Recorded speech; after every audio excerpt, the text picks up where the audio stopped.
¿Se acaban? Ok. Bueno, aquí estamos otra vez con Kurt. Hola.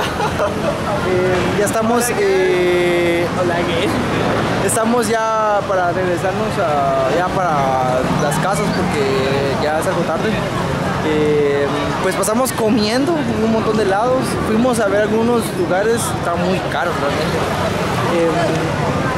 Aquí estamos ya en la entrada de la estación. Esta es Shimen Station, la estación del metro. Vamos a ver si se mira. Bueno, esperamos que se mire. Aquí este es, como le había dicho anteriormente, la plaza que la cual muchas personas le dicen Pequeño Tokio.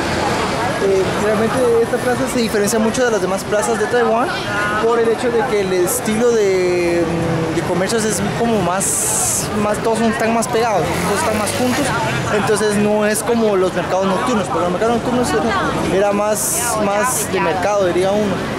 Entonces, pues aquí andamos con aquel y ya nos vamos a regresar por el metro otra vez para las casas. Vamos a agarrar para la línea del zoológico y pues ya regresamos entonces para allá.